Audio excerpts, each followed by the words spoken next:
Swiss ബ്യൂട്ടിയുടെ ഒരു eyebrow ബ്രഷാണിത്. അതിൻ്റെ അറ്റത്ത് സ്പൂളി വരുന്നുണ്ട്. നമ്മൾ അതുകൊണ്ട് നന്നായിട്ട് പുരുകം ബ്രഷ് ചെയ്ത് കൊടുക്കാം. മേക്കപ്പ് റെവല്യൂഷൻ്റെ ഐഷാഡോ പാലറ്റാണ്. നിങ്ങൾക്ക് സെപ്പറേറ്റ് ആയിട്ട് ഐബ്രോ പാലറ്റ് വേണമെന്നില്ല. ഐഷാഡോ പാലറ്റ് കൊണ്ട് നിങ്ങൾക്ക് കാര്യം സാധിക്കാം. കാരണം അതിൽ നിന്നൊരു brown, grey, brown, black shade, ഈ 3 ഷെയ്ഡ് നിങ്ങൾ മിക്സ് ചെയ്യുക ഈ ഒരു ബ്രഷ് കൊണ്ട്. എന്നിട്ട് അപ്ലൈ ചെയ്ത് കൊടുക്കുക. എന്തായാലും ഒരു ഐബ്രോ പാലറ്റ് നിങ്ങൾക്ക് റെഡിയായി കിട്ടും. അപ്പോൾ അതിനായിട്ട് സെപ്പറേറ്റ് പൈസ കൊടുത്ത് മേടിക്കണം എന്നൊന്നുമില്ല.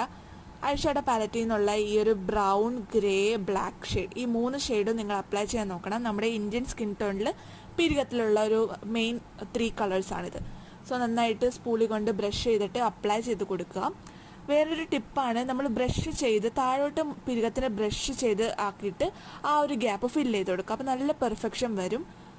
ഒരുപാട് ഓവർഡു ചെയ്യേണ്ട കാര്യമില്ല. നമ്മളൊരു സിമ്പിൾ ഐബ്രോ ലുക്കാണ് ഞാൻ ശ്രദ്ധിക്കുന്നത്. ഒരുപാട് കൺസീലിംഗ് ചെയ്ത്